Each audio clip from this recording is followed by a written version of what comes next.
This is the Check It Out podcast from the Moraine Valley Library. I'm Troy Swanson, the Library Department Chair, and I'm here with Kipp Cozad. Hi, Kipp. We are doing a special podcast today about the country of Yemen.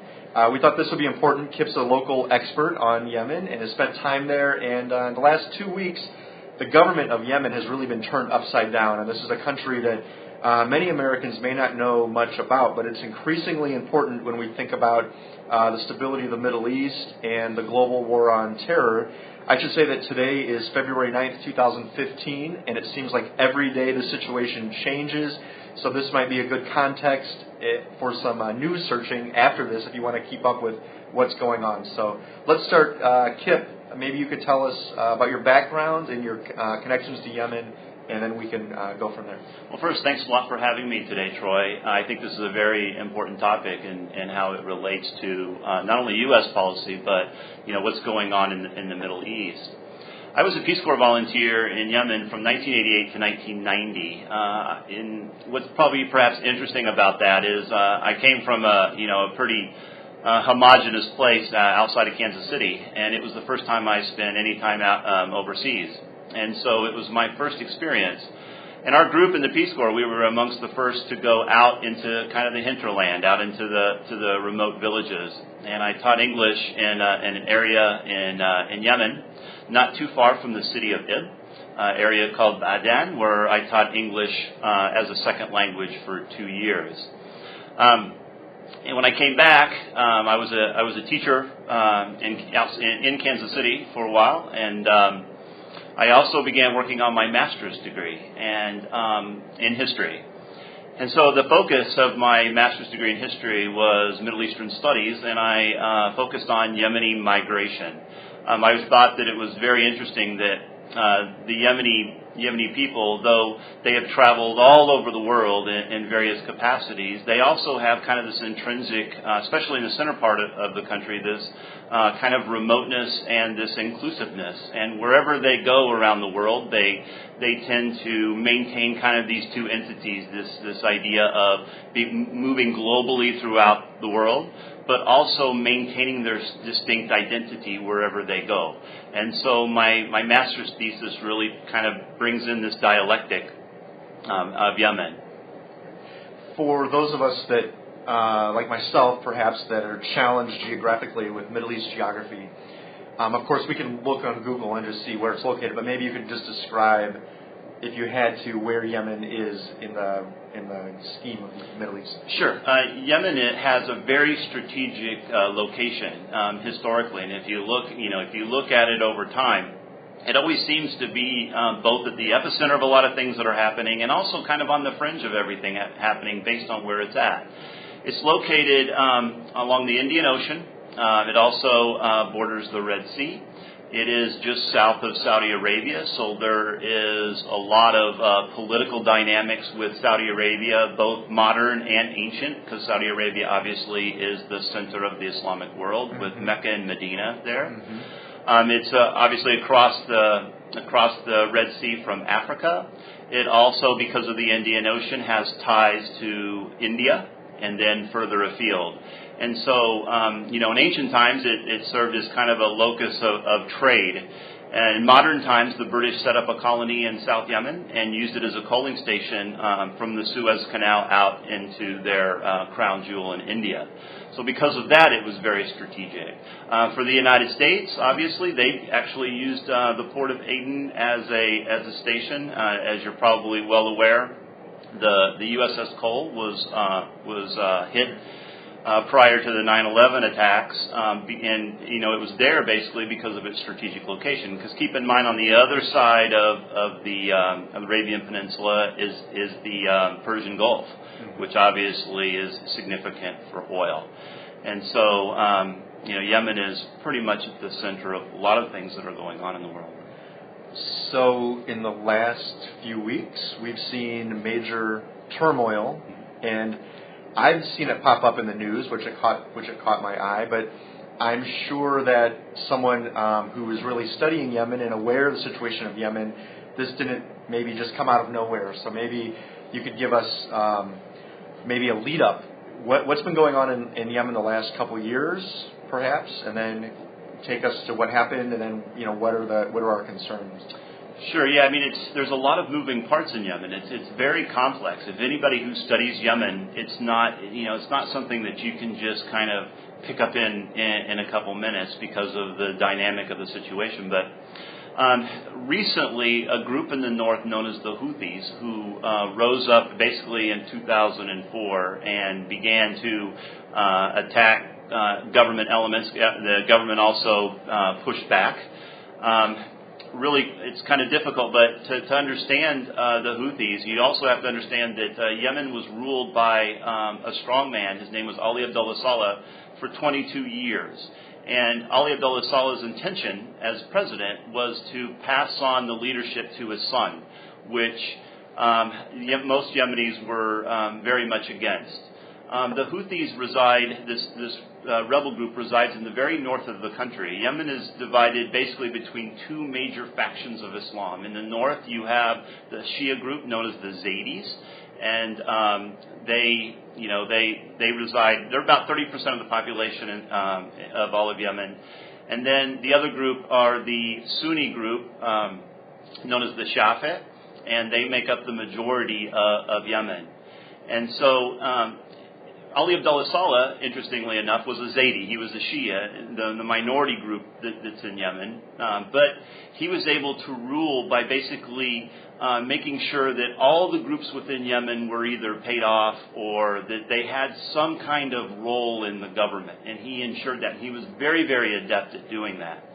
When the Houthis rose up, Ali Abdullah Saleh fought them. And initially, the government was successful in that they were able to kill the founder of the Houthis. But he was merely replaced by his brother, who now is the leader of the Houthis. Well, moving kind of fast forward to 2011, there was Yemen experienced what a lot of countries in the Arab world experienced, was the Arab Spring. They went through kind of this uprising. People took to the streets.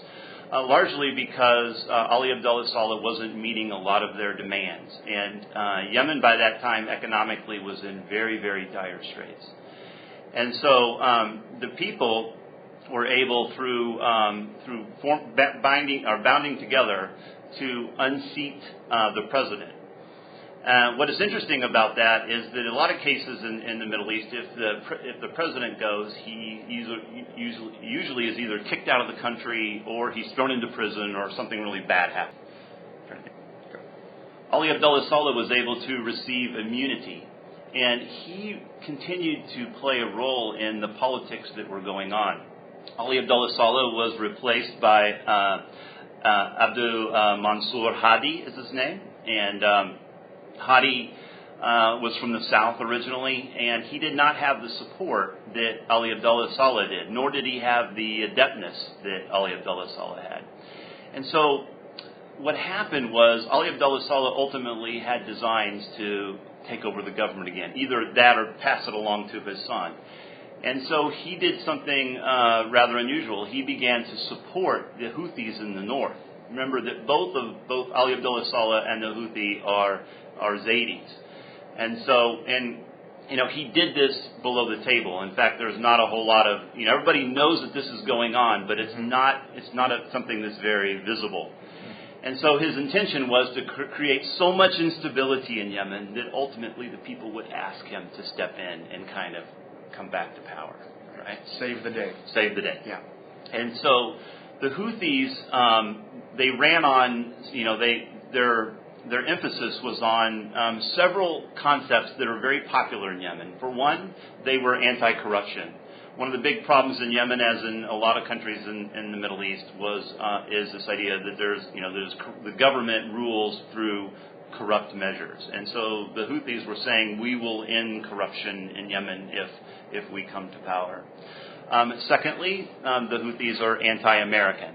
And where this fits in is, for those that are aware, al-Qaida in the Arabian Peninsula has continued to grow in Yemen. They are obviously one of the big problems in the war on terror. Mm-hmm. And The United States has been carrying on drone attacks against al-Qaida members, but unfortunately, in this drone attacks, because they're in Yemen, in kind of the eastern area where al-Qaida resides, they have been carrying out attacks through drones. And if it just killed al-Qaida members, probably Yemen would be somewhat okay with that. Although they're carrying out in a country without a whole lot of authority, other than people in the Yemeni government. Most of the people in Yemen see this as a huge problem, that they're allowing a foreign entity to come in and carry out attacks on Yemeni citizens within Yemen. But on top of that, to compound the issue, these drones are killing innocent people, families. There was one that killed a whole group of people during a wedding. And so these so-called collateral damage. Collateral damage, right? Accidental or whatever. Sure. Right.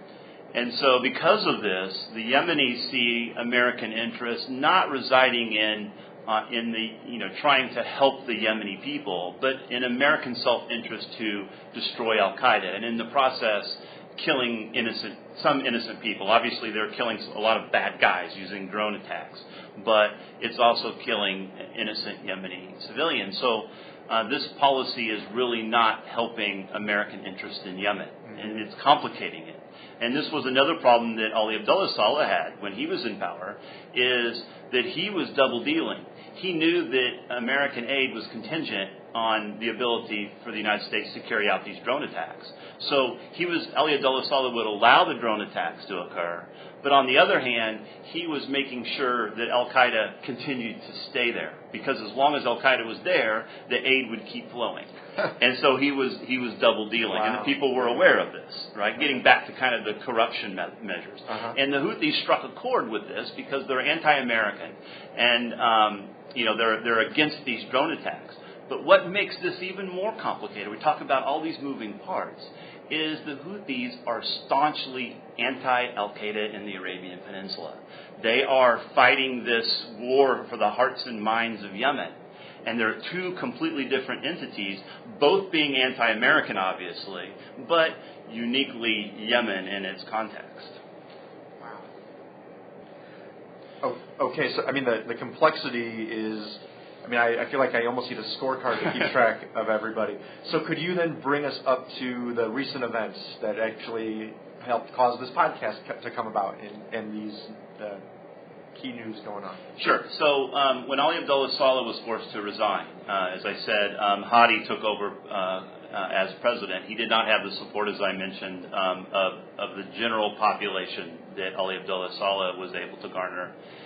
And so because of this, the Houthis gained in significance. They began to take over areas of Yemen shortly after the Arab Spring.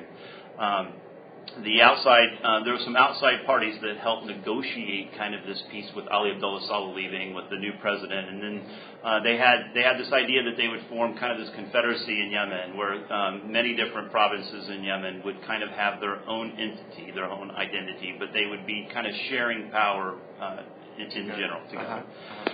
But the Houthis were against this. Some of the major political parties, one being al-Islah, which is the kind of the religious, the Sunni religious party, similar to, say, what the Muslim Brotherhood was in if you're familiar with that, in Egypt. And so there were people who were against this agreement. It was really kind of doomed to failure because of all the entities. I haven't even gotten into the Southern secessionist movement. We'll get to that in a minute. Like I said, there's so many different components. But the real winners in all of this, perhaps, were the Houthis, who were able, because of the disagreement with Ali Abdullah Saleh being anti-American, and also in disagreement with this new plan that they had set forth, they were able to militarily gain province by province until recently they took over Sana'a, the capital. Right. And they basically told the political parties that they need to get their act together, or the Houthis are going to take over. Really a coup. Hadi, knowing that he really had two choices, either being a puppet of this new rebellion that was going on, or to resign. and say, I'm not going to have anything to do with it. And he chooses the latter. He resigned power, and then just this last week, the Houthis took over power in Sana'a and are basically the rulers right now of Yemen. Okay. Of Yemen. And so they control the capital, and land-wise, that they still have the provinces that they had before. But is it all of the territory, or there's still areas? I mean, is this now a civil war, or is everyone just like, oh, now you're in charge? Okay. Yeah, they're not really on the verge of civil war, although there's been a lot of talk that could happen soon. And civil war is not something new to Yemen. They had a significant one back in the 60s that overthrew this old kind of imam regime, also from kind of the northern part of the country. And also they had another civil war in 94 between the North and the South. In 1990, the North and the South was communist for a while, they merged. And that was actually when I was there in Yemen, when I was preparing to leave. The South and the North came together. And shortly thereafter, the South realized that this unity wasn't in their best interest because the North basically was dominating the South. And so they tried to rise up to try to get their independence, and it was unsuccessful in 94.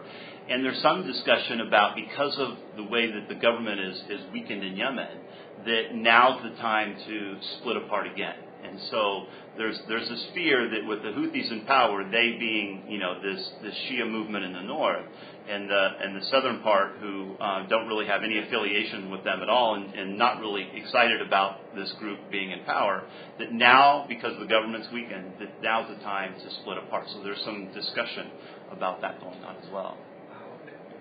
Now, so let's talk about implications, concerns, and just to get to I don't want to get away from the people. I mean, what's happening with the actual people of Yemen? I mean, obviously not everyone is a soldier.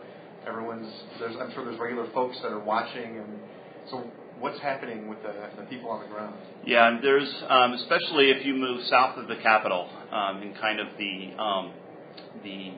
highlands area, in towns like Ib and Taiz, which are kind of the central area. They are taking to the streets. They're very unhappy with, most of them, with the Houthis coming to power. There are some, the Houthis obviously have garnered a lot of support. And the reason that the support is because Yemen is in economic duress. They really have been significantly since the 1990s. And it's been steadily getting worse. Just to kind of put it in perspective, from 2009 to 2013, the poverty rate increased in Yemen from 42% to 55%. Wow. And so there is a lot of poverty in Yemen, and with the instability, even more. One group that's really, and I haven't even broached this topic yet, but one group that's really against what's going on in Yemen are the Saudis. And the reason the Saudis are upset is because the Houthis are getting support, we think, from the Iranians, both of them being Shia. And so the Saudis and the Iranians are arch enemies. Mm-hmm. And the last thing that Saudi wants is a client state of the Iranians on their southern border. Right. And so they began to pull out a lot of their aid from Yemen because of the Houthi takeover.